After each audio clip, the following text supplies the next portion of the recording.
If I told you there are doctors in America making over $300,000 a year who still feel broke, you'd probably think something went terribly wrong. But it didn't. Because this isn't a story about bad doctors. It's a story about something millions of Americans never see.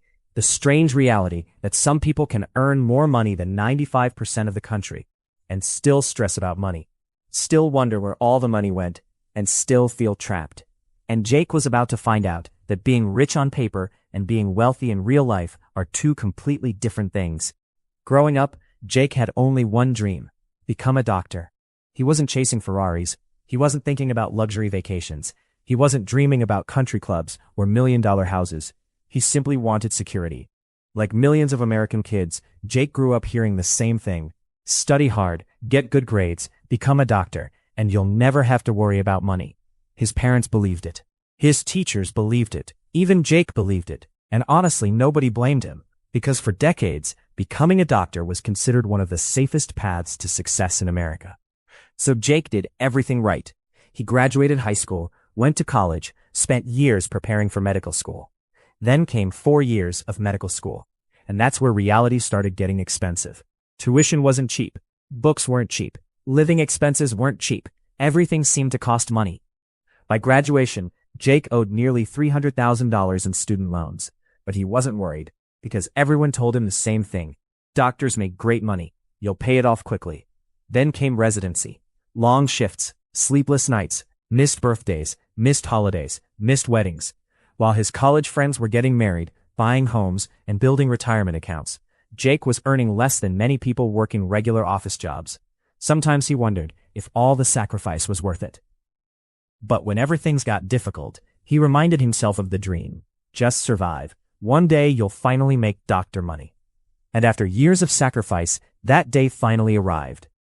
At 34 years old, Jake accepted a position as an orthopedic surgeon in Houston, Texas. His compensation package was over $320,000 a year. For the first time in his life, Jake felt successful. His parents cried, family members celebrated, friends congratulated him. People suddenly treated him differently. And honestly, after everything he had been through, Jake felt like he deserved to enjoy life. After spending most of his 20s studying, while everyone else seemed to be living, he felt like life was finally beginning. And that's exactly when the invisible trap began. Not because Jake was irresponsible, not because he was bad with money, but because something strange happens when people spend 12 years delaying gratification. And honestly, who wouldn't? His first few paychecks felt unbelievable. For the first time in his life, Jake wasn't worried about money. He upgraded his apartment, started eating at nicer restaurants, bought new clothes, took vacations. Nothing extreme, nothing crazy. At least that's what he told himself. Then one day, he drove through a beautiful neighborhood outside Houston. Large homes, perfect lawns, families walking dogs, children playing basketball in driveways. And suddenly Jake thought something. I've worked too hard not to live here. And that single thought would slowly change everything. Because Jake wasn't trying to show off. He wasn't trying to impress strangers. He simply wanted the life he believed he had earned. And in America, success often comes with expectations.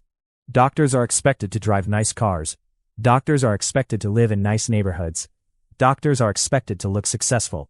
And without realizing it, Jake slowly began building a lifestyle around those expectations. A lifestyle that looked incredible from the outside, but one that would eventually make him ask a question he never thought he'd ask. How can someone making over $300,000 a year still feel broke? Jake bought the house 6 months later. Nothing ridiculous. At least that's what everyone told him. 5 bedrooms, 3-car garage, beautiful neighborhood, good schools, safe streets. The monthly payment was just over $4,000. But Jake wasn't worried. After all, he was making over $300,000 a year. People making that kind of money didn't struggle, right? Then came the BMW X7. Nothing flashy, just something comfortable, something successful. His wife eventually got a Tesla Model Y.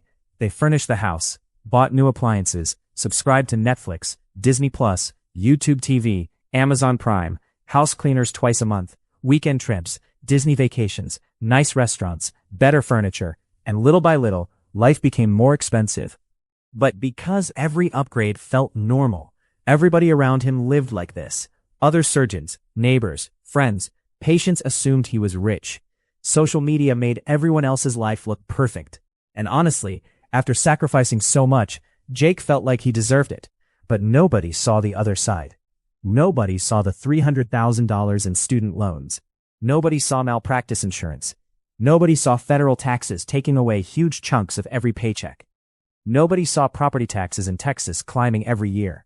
Nobody saw HOA fees, home insurance, utilities, car payments, or retirement contributions.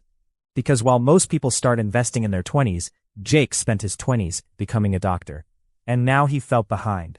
His college friends already had home equity, growing 401s, brokerage accounts, families. Meanwhile, Jake was just beginning. So he started trying to catch up.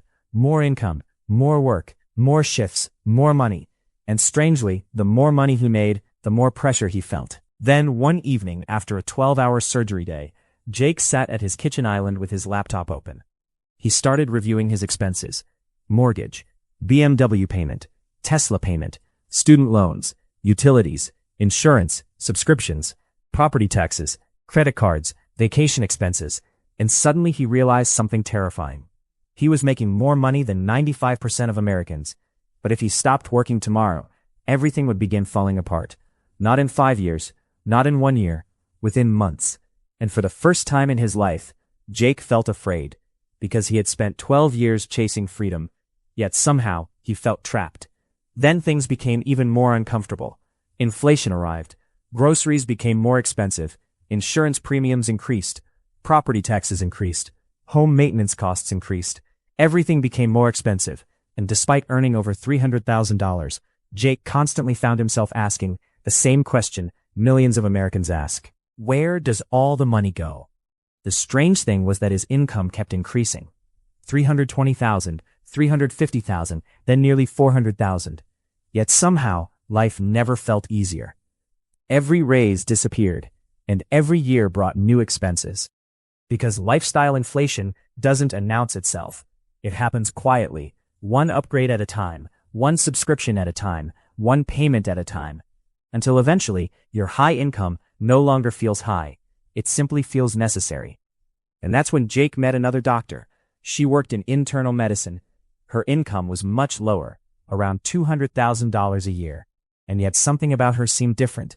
She drove a Toyota Highlander, lived in a modest home, shopped at Costco, packed lunches, and somehow she always seemed calm. While everyone else complained about money, she never did. While everyone else stressed about work, she smiled. And Jake couldn't understand why, because she earned much less than him. Yet somehow, she looked richer. Not richer on paper, richer in life, and that confused him more than anything. Jake eventually got curious. One afternoon between appointments, he finally asked her, "How are you always so relaxed?" She laughed, "Because I don't need much." At first, Jake thought she was joking, but she wasn't. While other doctors upgraded their lives every time they got a raise, she upgraded her investments. While other doctors financed luxury SUVs, she drove reliable cars. While everyone else chased appearances, she chased freedom.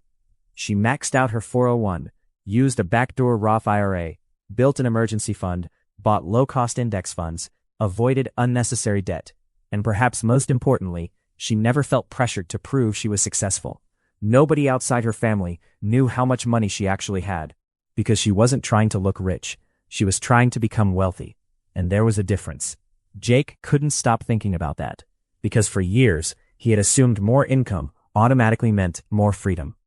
But now, he wasn't so sure. Then something happened that changed everything. One of Jake's colleagues suffered a heart problem, nothing life-threatening, but enough to force him to stop working for several months.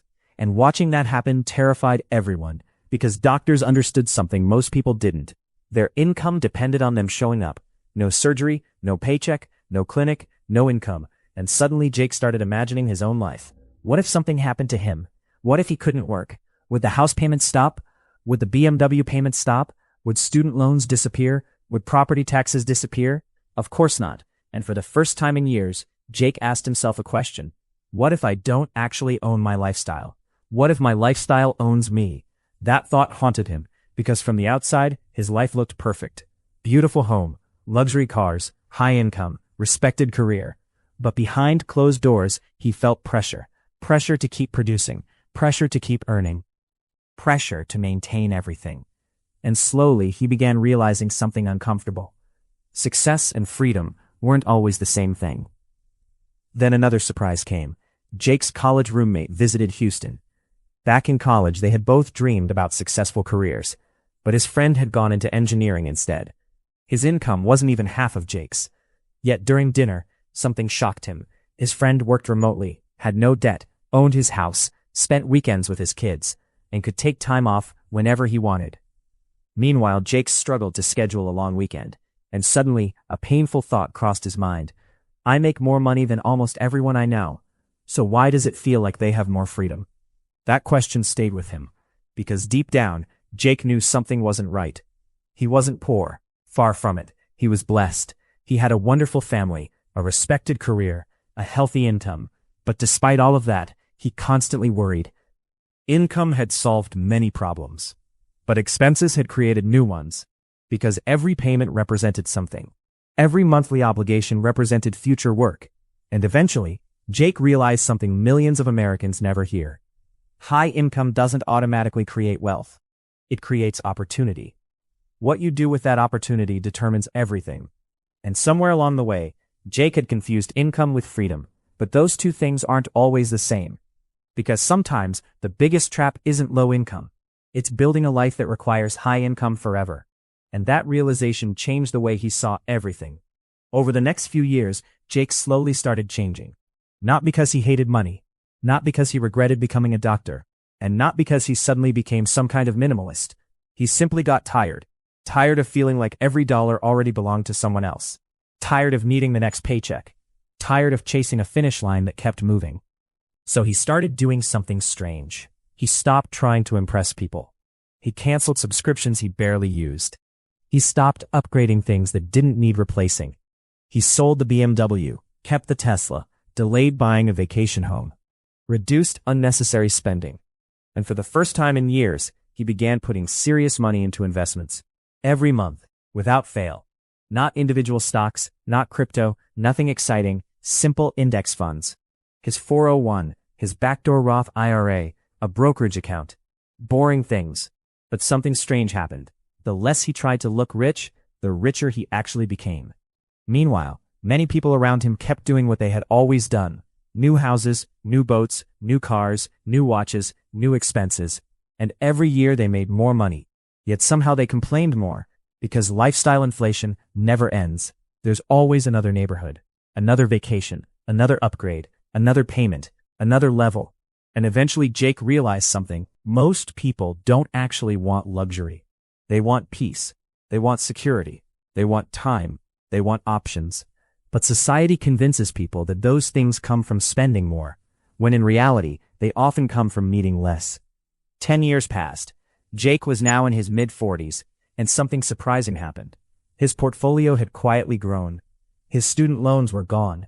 His investments had reached levels he once thought were impossible. More importantly, his stress levels changed.